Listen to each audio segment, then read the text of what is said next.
Good afternoon, everyone. Thank you for coming for this talk. I'm Kai, and currently a PhD candidate at Tsinghua University, and I'll be visiting Yale for 8 months. Our team has been using OpenDaylight for more than a year. Today, I'm going to talk about FAST, which is a project aimed to simplify the current programming framework of OpenDaylight. We hope that this project can not only be useful for beginners, but also for experts as well. First, I'll walk through a few slides demonstrating how to write a simple OpenDaylight program. For example, here is a program to find the path with the maximum available bandwidth, which can at least satisfy the basic requirement. We changed some syntax to help the code fit in the page. Let's say we have successfully implemented our algorithm, and everything looks good. And you might think that it should work with OpenDaylight. Unfortunately, we can still run into troubles. The first thing we need to worry about is the data consistency. As we know, one of the features that SDN has enabled is that the network can be highly dynamic, and the controller should be able to respond to all these data changes in the network. And when something changes in the network, for example, the topologies, statistics, and maybe user policies, it is important that the output of this program can be consistent with all the input data. And we use different colors to mark the input data and the output of this program.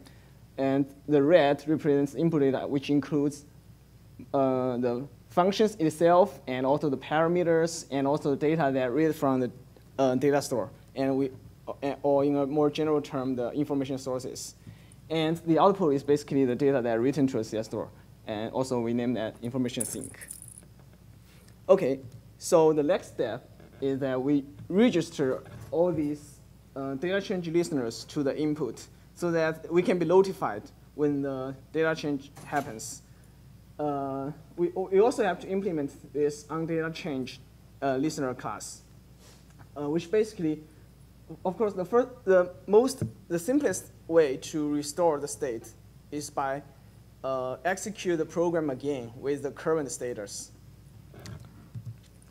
But the previous step, one key step we're missing is that we have to also clean up the side effects.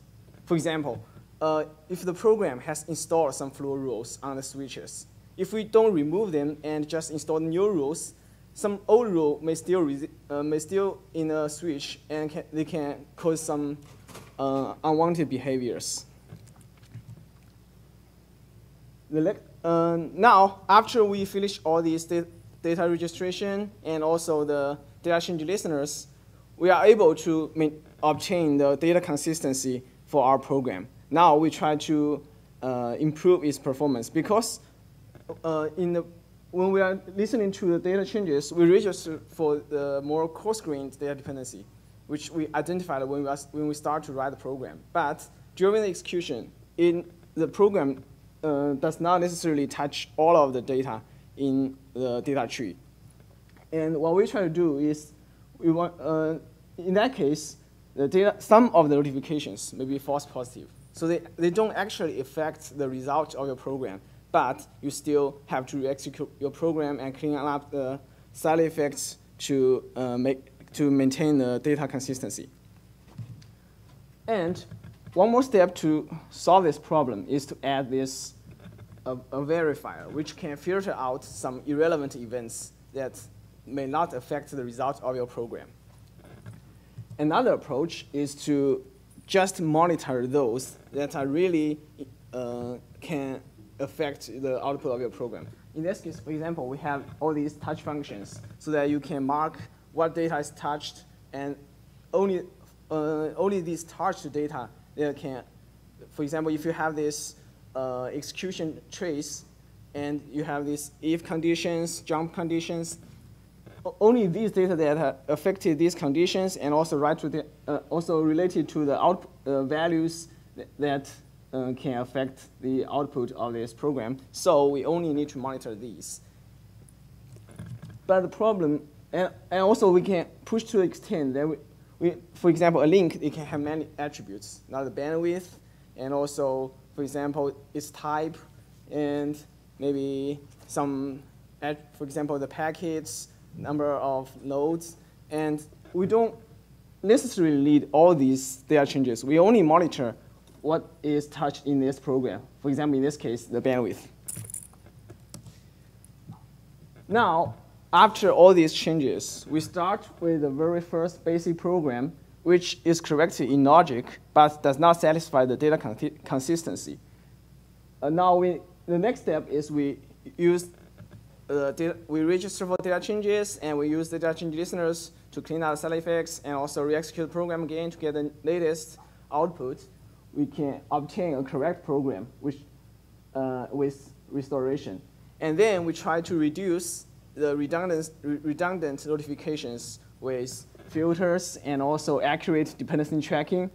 But with all these benefits, the cost is that the program becomes more complex.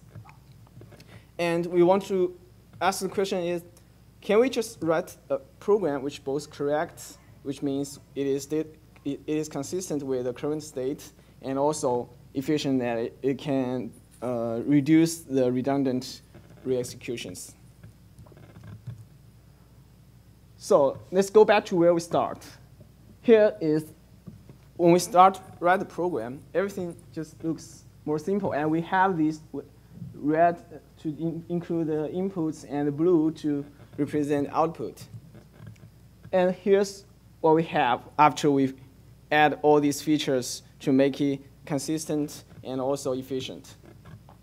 So the motivation of our project is that all the crossed codes, can we just automatically generate them instead of have the programmers to write them? And our answer is yes. And the green spot represents the ultimate goal that we try to achieve, that we can simplify, we can have the users write a relatively simple program, but we can still achieve relatively good performance. And here, this page gives an overview of the user's view of our fast system. We have a concept called launcher program, where basically where the users instantiate their function instances with different. For example, they have these functions, which is basically Java classes, and they set the parameters to instantiate the classes and submit these classes to our fast system. And within the classes, where the control logic, the program they can read and also write the data from with the data store using our fast API, which is basically almost the same as OpenDaylight API. We have the read operations, put, merge, delete operations, and we also have some attributes that the launcher program can specify to determine the workflows and also to define some of the behaviors of these functions. And here we give some examples why we need these attributes. This page demonstrates, for example, we have 3 function instances. And the first one transforms the physical topology into a virtual topology.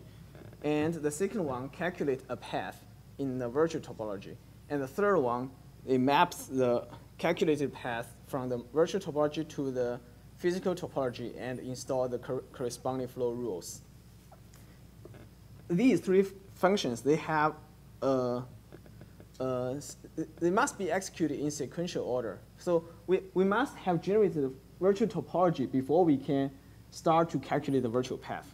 So in that case, we need this precedence relation between different function instances to basically to give this sequential order that the function instances should be executed in following this order. And this page demonstrates a concept called grouping.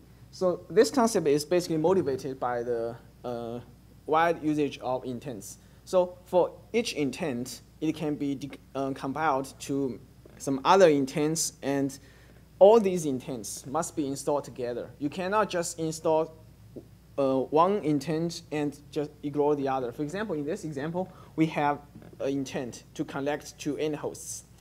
And to connect to n hosts, we have to set up two flow rules. First is to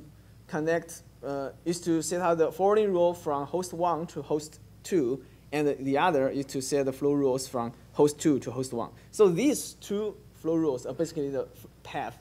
Maybe it contains many flow rules. So these two paths, they cannot be installed as one. Because you cannot install one path and ignore the other. Then the two hosts cannot speak to each other. So we have to install them all together in a single transaction. And after the introduction to our API and the user's view of the system, now we have a closer look under the hood and see how this system works. Here is the finite state machine for the function instances. We start with, when the function instance is first submitted to the system, it is in a state of unexecuted. And we will use the scheduler to find the correct order. Because we have all these groups, precedences, we must respect these rules. So the scheduler makes sure that all these instances are executed in the correct order. And then after the instance is executed, it will become to a state of self-executed. This state is a state for those that we have. For example, we have this group, and some function instances in this group are already executed, and their data changes are already applied, but not to the data store, but to this we call a group cache, which basically a cache layer of the data store. So when all the function instances in this group are all executed, which means they are all in the self-executed state, we then commit them together in a single transaction to the OpenDaylight data store. And all the function instances in this group will become executed. And the two states in blue basically means we also, for example, since we are doing the networking, we not only consider the programs in the control plane, we also have to monitor the state of the data plane. And if, for example, if I try to install a rule, but it fails, then we cannot in the control plane say, yeah, you are still executed. We have to do something about this and make sure the data plane is also consistent with the control plane. And here we give an overview of the components of our system, and we will go to some details in following slides. Let's look again at this program. We have we automatically track the dependencies. We automatically track the dependencies by identifying all these dependencies automatically, and also register the data change listeners and generate corresponding data change handler. And also, we can automatically create the binding of your program and your output and restore them so that they can be start clean. Okay. So here's the page to demonstrate how we do this automatic data dependency tracking. So to do automatic data dependency tracking, we need to capture all the data access and also learn the relationship between the function instances and the data. And this cannot be done using the current OpenDaylight data transaction API. So in FAST, we wrap the OpenDaylight data store API using a shim layer so that we can capture the context of this program, which basically is which function instance is accessing the data and what data is being accessed. After we generate all these relationships, we can just create the we will register the data change listeners, and we also create a data change handler to roll back all the data changes and also to re-execute the program automatically. And there are a few challenges we met when we are developing this system. Basically, as someone may know, that OpenDaylight has this binding aware data access API, you can read an object out of the data store, and you can access the subtrees using object methods. And we use a Java proxy with this binding aware and binding independent codec to capture these changes and automatically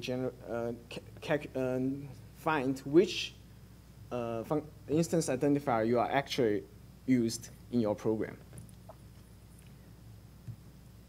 And we also do automatic restoration. To do automatic restoration, we need to clear all the side effects of the program. And basically, we need to keep track of what data can affect what kind of function instances. And since different function instances may have some relationships, for example, the output of one instance can be the input of another instance. And when we do restoration, we still follow this order. And to clean them, to make sure that they can be, after we clean up all the dirty instances, the system state is clean and consistent. Now we also, as I said before, we have the precedence relationships and also grouping relationship. So we use this scheduler to effectively calculate the execution order of all these function instances. Basically, first we need to respect the precedence order, and second, since the group will be committed together, and if we split the function instances in a group we intersect them together, it can cause some trouble because when you try to commit, you realize that some of the dependencies has already changed, so you have to re-execute them again. And to avoid that, we try to put all the function instances together where the groups can be committed in a more smoothly. So here's a picture of what we plan to do in the future works. Basically, we have three targets. First is that we want to use our framework to resolve some of the conflicts. For example, in OpenDaylight, we have this only one topology, which is named OpenFlow1. And all the applications can access this data model and write flow rules to this data model. And all these applications, they don't know about each other, so it can cause some kind of conflicts. And if we can capture the relation that the function instance is updating the data model, we can use an aggregator. We separate all these applications apart. So in their program, it seems that they are still writing the OpenFlow1 topology, but we can redirect their output to another position. And we monitor these positions, the flow rules written to this in this kind of virtual topology. And we aggregate all these updates together to try to resolve the conflicts and update the status of corresponding function instances. And we also want to enable the accountability of data. For example, we have this data dependency graph. We know that what kind of data is read by a function instance and what its output. So we can build we can understand the relationship between function instances. For example, if a function instance depends on the output of another function instance, we can know that if one function instance goes wrong, we can track down its data provenance tree to find the origin of the problem. And finally, we have this, we made it possible that using data redirections and also isolation so that we can duplicate the control plane and develop new programs and just debug them on this isolated control plane. And we can see what kind of changes it may cause to the control plane without actually affecting the network. And next, my colleague Chao will give us a demonstration and some introduction to our current work. Okay, all right. Thanks, Kai, for the introduction. So after Kai gave you a basic idea about how fast the system works, and I'm going to be giving a very quick introduction about how we develop fast applications for, or say, function instance. So one option is that we just prepare a Maven archetype so that we can create a fast app project in OpenDaylight and just do the regular things. And the second option our team recently has been working on is a customized browser-based IDE. We have a tutorial on Monday. And here's a wiki page, and you're all welcome to check. And on the web page, we provide virtual machine image for our IDE. You can always try and to go through several applications we wrote. Excuse me. And here's like some screenshot about what we can do in what we can do using this IDE for fast, and also Maple, another project we'll be working on. And the examples I'm going to show you do the demonstration now. Next is a very simple host-to-host intent application. And this intent application basically try to find the path and create a path between two end hosts in the network.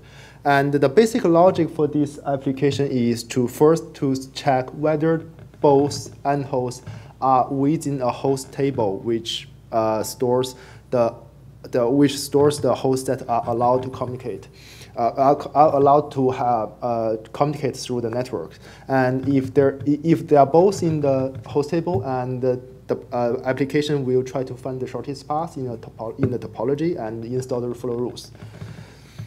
So the topology we use is a very simple 4-switch topology. We have host H1 here, and we have 4-switch S1, S2, S3, and S4, and we have another 3 hosts on the other side. So the example I'm going to show is we want to we wrote an application to submit an intent request to connect end host H1 and the host H2.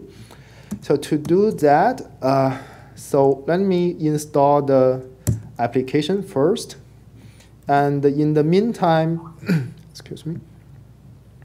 In the meantime, I want to emphasize that writing a fast application is very simple, because this script, actually, this is the real code for these applications. In total, all the developers need to do is write about approximately 50 lines of code. And so let's see. Now let's suppose, because remember this topology, and we already submitted the intent, which can be shown in here. Let's see, we have a log showing, okay, we already submit intent functions to request a connection between H1 and H2. But when we do in the mininet of the topology, we can try to let H1 ping H2, and we see here nothing happens. So basically, all the packets are lost. This is because when we boot up the systems, there's no entry in the host table. And we'll now look at what will happen when we submit insert 2 entries in the host table. For using this simple topology, let me using the deluxe to submit one. So the first one we have is host 1, which has the IP address 10.0.01, and with the connect switch port OpenFlow 1.1, and I'll just submit that. And similarly, I will, because host to host requires 2 hosts, right? So we have to insert another one, the H2's IP address and the connector TPID into the host table. So in this way, we will see that there are actually 2 possible paths between H1 and H2. One is going to this one, and one is going to this one. And let's see what will our application do that. Let me show you. For example, let me dump the flow of the first switch. You see here, yes, forgive me to not mention that when we start a mininet, there are 2 default rules that will pound every packet back to the controller. Those are the pre-installed rules. And the 2 rules are on the first 2 lines are the rules installed by our by automatic execution of our intent application, because by now our fast automatically dependent tracking system component has tracked down that there's a change in the host table, so it will automatically re-execute the host-to-host intent application. So now if we let H1 and H2 let H1 to ping H2, we'll see that it gets through. So so from the user's view, all the user need to do is to just update the host table, which is usually the job for the administrators. So and it's quite simple. And other than the first the flow table of the first switch, let's look at what in the other three. So in the switch 2, we see that other than the two default rules, there's only one rule installed, which forwards the traffic from host 1 to host 2. And if we look at the topology here, we see that S2 is used only to forward traffic from host 1 to H2. And now let's look at what happens in switch 3 here. And we see that switch 3 is used to forward traffic back from host 2 back to host 1. So which means for this intent, the communication between two hosts does not use the same path. They use one path for one direction and the other path for the other direction. Sorry. Okay. And now let's see what if I broke down a link. For example, I broke down the link between switch 1 and switch 2. Oh, S1, not SI. Yeah, and if you look at the back the topology, bring down this one link. Because when we write the application, we do not register any data change listener. The user does not have register any data change listener. So if we just submit an application such like that, it's directly into ODL, bring down this link does nothing. You basically just bring down the whole connection because the rules, the path is just broken. But let's try to let H1 ping H2 again. And we see that the traffic still gets through. That is because fast capture the state change and in the topology, aka the link down between switch 1 and S2, and it will automatically recompute the shortest path from H1 and H2, and try to reinstall the path, reinstall the path for the whole intent between H1 and H2. So if we look at the flow table on S1, we see that there are still 4 rules because there are 2 rules to forward packets from H1 and from H2. And if we now look at switch 2, because we remember we already break down the link from S1 to S2. So when we dump the flow rules in switch 2, we see that there are only 2 default rules left here. That is because fast automatically reverse or say roll back the flow rules written into the data plane. And if we look at the flow rules in switch 3, we see that compared with the at the beginning where we have only 1 rules to forward the traffic, and now switch 3 actually installed 2 rules to forward the packet through between 2 end hosts. So I hope by now, I know I'm running out of time, so I hope by now we demonstrate how simple and powerful fast is, and especially how simple one user wants to write applications, control plane applications to manage the network traffic and policy. And we are happy to take any questions offline. Thank you.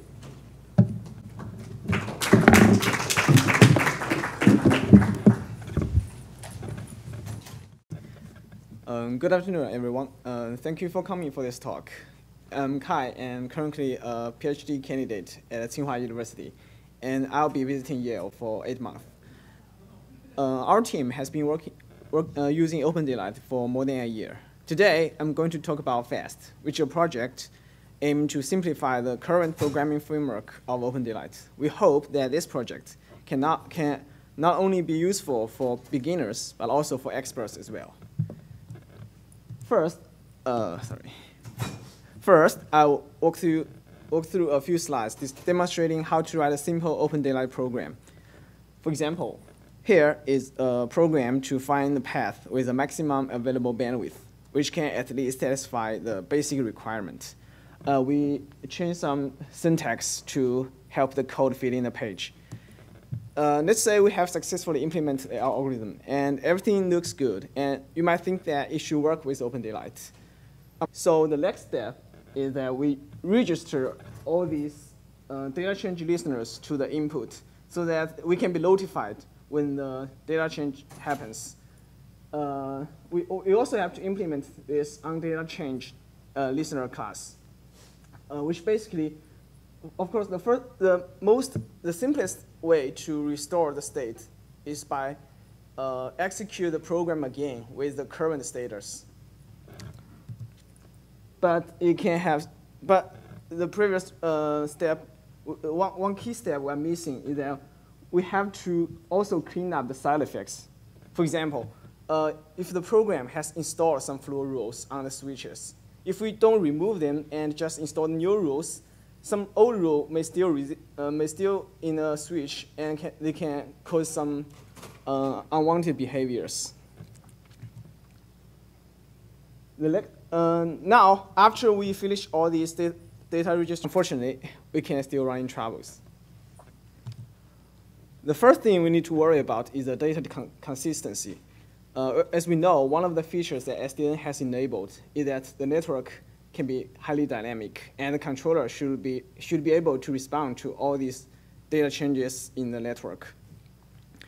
And when something changes in the network, for example, the topologies, statistics, and maybe user policies, it is important that the output of this program can be consistent with all the input data. And we use different colors to mark the input data and the output of this program.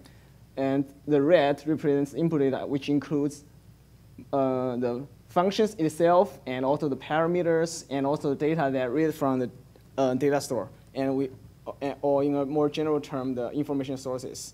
And the output is basically the data that are written to a CS store.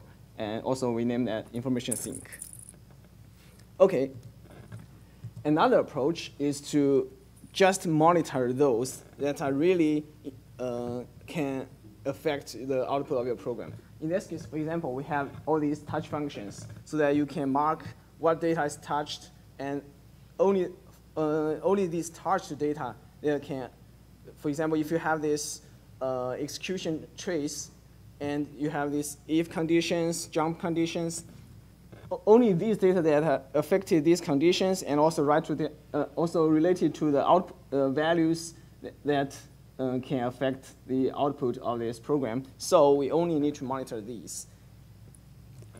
But the problem, and also we can push to the extent that for example, a link, it can have many attributes, now the bandwidth, and also, for example, its type, and maybe some, for example, the packets, number of nodes, and we don't necessarily need all these data changes.